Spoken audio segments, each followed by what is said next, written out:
जय हिंद दोस्तों। हमारे YouTube चैनल ड्रीम्स मेकर में आपका बहुत बहुत स्वागत है। तो चलिए हम अपने चैप्टर को आगे बढ़ाते हैं, जिसके बारे में हमने कल के वीडियो में स्टार्ट किया था। तो पिछले वीडियो में हमने जो चैप्टर स्टार्ट किया था भारत का इतिहास का परिचय, यानी कि इंट्रोडक्शन ऑफ इंडियन हिस्ट्री, जिसमें हमने हिस्ट्री का इंट्रोडक्शन के बारे में पढ़ा था। भारतीय इतिहास पर भूगोल का क्या प्रभाव रहा है उसको हमने पढ़ा था। तो ऐसे कई सवालों के जवाब या कई सवालों के आंसर्स हमने निकालने की या समझने की कोशिश की थी। उसके आगे चलते हैं और शुरू करते हैं अपना आज का वीडियो। और हमारे चैनल को लाइक, सब्सक्राइब और शेयर ज़रूर करिए, जिससे ज़्यादा से ज़्यादा बच्चे आपके साथ जुड़ सकें। चलिए तो देखते हैं। हमारा जो अगला पॉइंट था वो था भारत में अनेकता में एकता। तो भारत में अनेकता में एकता का कारण क्या है या किस तरीके से देखी जाती है, यानी कि unity in India with the diversities. तो भारत में बहुत सारी डाइवर्सिटीज या विविधताएं हैं, अनेकताएं हैं, जिसके बावजूद भी भारत में एकता बनी हुई है। तो चलिए हम शुरू करते हैं, लेकिन उससे पहले हम भारत का एक इतिहास के तौर पे विभाजन देखते हैं। देखिए, तो इसमें अगर मान लें कि ये हमारा प्यारा भारत है और इस भारत में यहाँ पर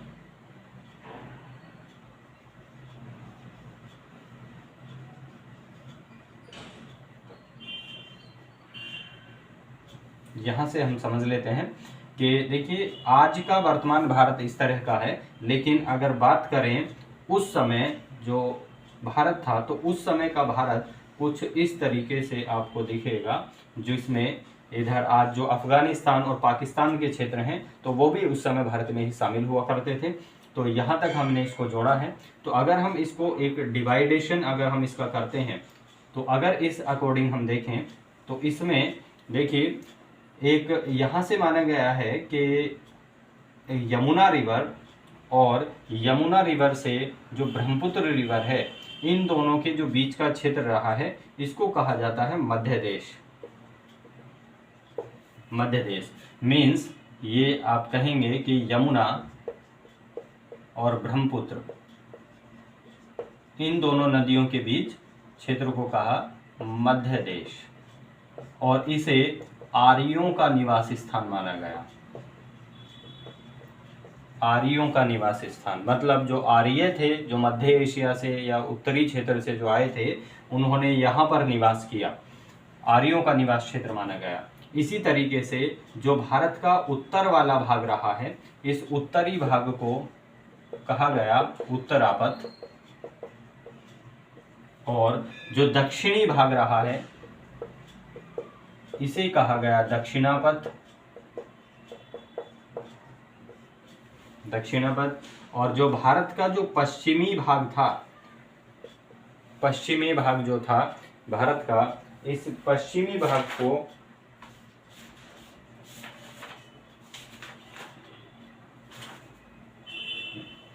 पश्चिमी भाग को कहा गया प्राच्यत्य। पश्चिमी भाग को प्रातीच्य या अपारांत, अपारांत कहा, और भारत के पूर्वी भाग को कहा गया प्राच्य। ठीक है। तो देखिए, ये शब्द जो हैं ये बहुत ही इम्पोर्टेंट शब्द हैं। तो यहाँ से संबंधित प्री में कई बार क्वेश्चन बन सकता है। और इस संबंध से देखिए, जैसे कि प्राच्य शब्द दिया गया है, तो प्राच्य का मतलब क्या हुआ? पूर्वी भाग। अब इससे संबंधित आप एक मॉडर्न हिस्ट्री में, यानी कि आधुनिक भारत में, एक विवाद के बारे में पढ़ेंगे, जिसको आप आंगल भारतीय विवाद या आंगल प्राच्य विवाद के नाम से जानते हैं। आंगल प्राच्य विवाद। तो इसमें आंगल तो मतलब यहाँ पे अंग्रेजों की बात की जा रही है, और प्राच्य का मतलब यहाँ पे पूर्वी क्षेत्र मतलब भारत की बात की जा रही है। क्योंकि आंगल यानी कि ब्रिटिशर्स या इंग्लैंड के अकॉर्डिंग भारत जो है, या फिर जो बाकी कुछ राज्य, कुछ देश जो हैं जो कॉलोनी बने रहे, तो वो प्राच्य यानी कि पूर्वी भाग में आते हैं, इसलिए आंग्ल यानी कि अंग्रेजों के विचार और प्राच्य यानी कि भारत के पुराने विचारों के बीच में जो मतभेद हुआ वो एक प्राच्य विवाद रहा। ये एक शिक्षा से संबंधित विवाद था जो कि हम मॉडर्न हिस्ट्री में चर्चा करेंगे जिसके बारे में। चलिए अभी हम देखते हैं, अभी हमारा जो मेन टॉपिक है हम क्या समझते हैं, भारत में अनेकता में एकता किस प्रकार से स्थापित होती है। चलिए ये सब नोट करते चलना है आपको सारी चीज़ें, और जो भी आपको बताए गए, जो हमने पिछले वीडियो में जो क्वेश्चंस आपको दिए थे उन क्वेश्चंस के आंसर भी आपको देते रहना है। तो देखिए भारत की जो एक स्थिति रही है जिसमें आपको पता है कि यहाँ पर ऊपर की तरफ हिमालय का भाग रहा, दक्षिण की तरफ यहाँ पे सी यानी कि इंडियन ओशन रहा है। जैसा कि एक विष्णु पुराण में एक श्लोक दिया हुआ है, ठीक है, जिस श्लोक के आधार पर हमें भारत की स्थिति का पता चलता है, जिसमें दिया है उत्तरम उत्तरम यत समुद्रस्य, यानी कि जो भारत है वो एक समुद्र के उत्तर में बसा हुआ है, ठीक है, और दक्षिणम हिमाद्रेश्यव दक्षिणम मतलब हिमालय के दक्षिण में बसा हुआ है। तो भारत जो है हिमालय के दक्षिण में है और एक समुद्र के उत्तर में है। यहाँ पे भी बंगाल की खाड़ी है, बे ऑफ बंगाल, और यहाँ पर भी अरेबियन सी यानी कि अरब सागर स्थापित है। तो लगभग भारत का जो दक्षिण वाला भाग है वो समुद्र से घिरा हुआ है, जिसके कारण भारत का संपर्क किसी भी दूसरी दुनिया से आसानी से नहीं हो सकता था उस समय। और भारत का जो उत्तरी भाग था हिमालय से घिरा हुआ है, इधर यहाँ पर हिंदू कुश पर्वत था, हिंदू कुश पर्वत है, और हिंदू कुश के साथ यहाँ पर सुलेमान। तो इस तरीके से भारत जो है उत्तर से भी लगभग हिमालय क्षेत्र से घिरा हुआ था। तो यहीं पर वो दर्रे गोमल, खैबर दर्रा, खैबर पास और गोमल दर्रा, टोची दर्रा, तो इस तरीके के कुछ पासिस यहीं पर हैं जहां से होकर जो विदेशी आक्रमणकारी या विदेशी यात्री जो भारत में आए थे, जिन्होंने भारत के इतिहास की दशा को पूरी तरह से बदल दिया था, ठीक है। तो अब समझिए कि भारत में उस समय की अगर बात करें तो भारत अपने आप में एक काफी संपन्न देश था, और इस संपन्नता के आधार पर भारत को कभी ऐसा कोई फील ही नहीं आया कि भारत इस हिमालय जैसे क्षेत्र को पार करके कभी ऊपर के या फिर किसी दूसरी दुनिया के देशों के संपर्क में आने की कोशिश करे।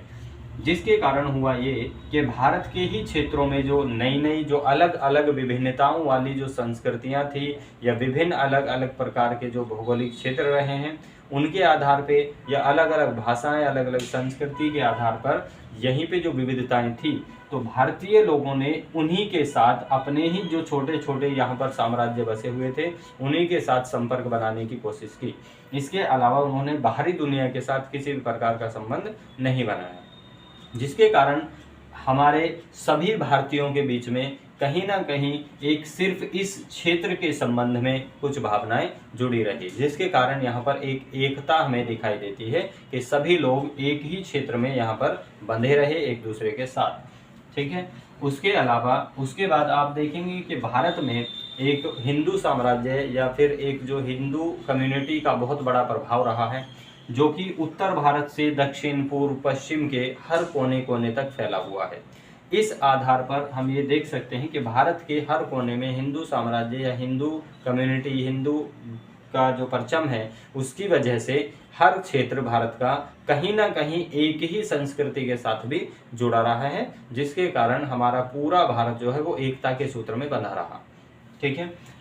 अब दूसरी अगर हम यहाँ पे बात करते हैं तो भारत में जब अगर बात करें आज़ादी के बाद, तो आज़ादी से पहले जैसा कि आपको पता है कि भारत में एक कम्युनिटी और फिर धीरे धीरे अन्य संप्रदाय और अन्य धर्मों का भी उद्भव हुआ, जैसे कि जैन धर्म, बौद्ध धर्म, वैष्णव, शैव धर्म, तो सभी धीरे धीरे कहीं ना कहीं हिंदू धर्म से ही उत्पन्न हुए, और उन्हीं धर्मों में धीरे धीरे वो पूरे भारत में फैले और भारत के साथ साथ अन्य आसपास के क्षेत्रों तक भी उनका प्रचार प्रसार हुआ, जिसके कारण उन संप्रदायों ने भी भारत को कहीं ना कहीं एक सूत्र में या एक संस्कृति में बांधे रखने की जो भूमिका है वो निभाई है, ठीक है। तो इनके चलते हुए अब जब धीरे धीरे भारत में बाहरी शक्तियों का प्रवेश प्रारंभ हुआ, अंग्रेजों का आगमन हुआ, यूरोपियंस का आगमन हुआ, तो उन्होंने भारत में अलग अलग डिवाइड करने की पॉलिसी या फिर इनको अलग अलग करने की युक्तियां भी अपनाई हैं। लेकिन भारत के आज़ादी के बाद आप देखेंगे कि सरदार वल्लभ भाई पटेल जी का इसमें बहुत बड़ा योगदान रहा है, जिनके साथ नेहरू जी और कुछ अन्य लोगों का भी योगदान यहाँ पे देखा जाता है, जिन्होंने मिलकर भारत जो छोटे छोटे साम्राज्यों में या फिर संस्कृति के आधार पे या राज्यों के आधार पे जो छोटे छोटे क्षेत्र बटे हुए थे धर्म के आधार पे, उन सभी को एक सूत्र में बांधने का काम किया और भारत को एकता में लाकर खड़ा कर दिया। ठीक है, इसीलिए भारत को एक यूनिटी में काम करने का या फिर एक अखंडता और अखंड भारत बनाने का या भारत को एक एकता में बांधने का जो कार्य किया है वो वल्लभ भाई पटेल को यहाँ पर एक सराहनीय योगदान दिया जाता है। ठीक है, तो चलिए, तो ये रहा हमारा यहाँ पर भारत में अनेकता में एकता के कारणों पर हमने यहाँ पे प्रकाश डाला है। तो इसमें बाकी आप जो है इसको काफ़ी बढ़ाने के लिए आप यहाँ पर आंसर को बढ़ाएंगे या फिर इसका जो एक एनालिसिस करेंगे तो उसके आधार पे वर्तमान परिदृश्य को आप ले सकते हैं कि भिन्न भिन्न क्षेत्र, भिन्न भिन्न राज्य, इतने प्रकार के राज्य और इतने राज्यों के बीच, इतनी संस्कृतियों के बीच, इतनी भाषाओं के बीच हमारा देश आज भी एकता के बीच बंधा हुआ है। आज भी कहीं ना कहीं कानूनी रूप से या फिर सांस्कृतिक रूप से या फिर हम अपनी भावनाओं के रूप से, भावनात्मक रूप से भी एक दूसरे से जुड़े हुए हैं।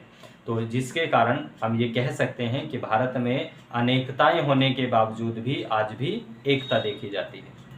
ठीक है, तो चलिए, ये हमारा जो टॉपिक था पहला, इतिहास का परिचय और इंट्रोडक्शन जो था हमारा, ये आज हमारा कंप्लीट हुआ। और इसमें हमने जो आपको क्वेश्चंस दिए थे उन सभी क्वेश्चंस के हमें कहीं ना कहीं इसमें हमने आंसर को ढूंढने की कोशिश की है। तो अब आप जितने भी जो क्वेश्चंस मैंने दिए हैं 3-4 क्वेश्चन, उन क्वेश्चंस का आप आंसर निकालिए और लिखने की कोशिश करिए। तो ये हमारा जो टॉपिक था ये मेंस के लिए काफ़ी इम्पोर्टेंट रहा है, यहाँ से कई बार सवाल उठाए जा चुके हैं।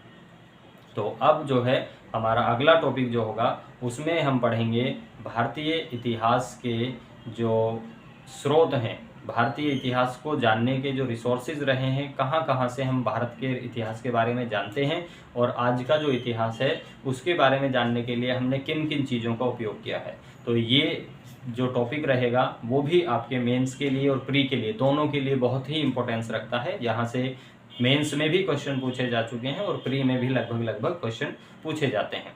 ठीक है, तो जैसा कि आप पिछले ईयर से, कुछ सालों से देख रहे हैं कि धीरे धीरे एंशिएंट हिस्ट्री का यानी कि प्राचीन भारत और मध्यकालीन भारत का योगदान यूपीएससी में बढ़ता जा रहा है और जो मॉडर्न हिस्ट्री है उसका योगदान थोड़ा कम देखा गया है। ठीक है, तो इसलिए आप एक इतिहास के किसी भी एक विषय पर या किसी भी एक खंड पर आप पूरी तरीके से डिपेंड नहीं हो सकते हैं। तो हम आपको कोशिश करेंगे कि हम आपको एंशिएंट से और मॉडर्न तक का पूरा कंप्लीट कराने की कोशिश करें। तो चलिए, जुड़े रहिए हमारे साथ और हमारे वीडियो को लाइक, सब्सक्राइब और चैनल को लाइक सब्सक्राइब कर दीजिए और शेयर करते रहिए एक दूसरे के साथ, ताकि आने वाले वीडियोज़ का प्रॉफिट आपको मिलता रहे और आपके साथ साथ दूसरों को भी मिलता रहे। ठीक है, तो बेल आइकन को भी प्रेस कर लेना जिससे आपको नोटिफिकेशन मिले, आने वाले वीडियो का नोटिफिकेशन आपको मिलता रहेगा। ठीक है, तो चलिए, अगला वीडियो हम बहुत जल्द लेके आएंगे आपके लिए, तो तैयार रहिए अगले वीडियो के लिए। और साथ साथ आपको एक चीज़ और करते चलना है, जो भी यहाँ पे लिखवाया जाता है या जो भी नोट्स तैयार करें, आप अपना एक फेयर कॉपी तैयार करेंगे हिस्ट्री के नोट्स के लिए और उसमें शुरू से और आखिर तक नोट्स आप लिखते चलेंगे। और मेरी कोशिश रहेगी कि टॉपिक के एंड होने के साथ ही, जब टॉपिक का अंतिम वीडियो होगा, लास्ट वीडियो होगा, तो उसमें आपको टॉपिक से संबंधित जितने भी जो नोट्स मेरे द्वारा लिखित रूप में जो दिए गए हैं वो सारे नोट्स का भी आपको कॉपी वीडियो के एंड में आपको मिल जाएगी। ठीक है, और इसको हम धीरे धीरे इम्प्रूव करेंगे और हो सकता है तो आपको पीडीएफ वगैरह प्रोवाइड कराने की कोशिश करेंगे। बट अभी के लिए सिर्फ इतना है कि वीडियो के लास्ट में आपको नोट्स की जो फोटो होगी, नोट्स की जो एक कॉपी होगी वो आपके सामने आ जाएगी। आप वहां से जूम करके या फिर स्क्रीनशॉट लेके आप नोट्स को अपनी कॉपी में रिटन कर सकते हैं। ठीक है, चलिए, तो जुड़े रहिए हमारे साथ। आज के लिए धन्यवाद।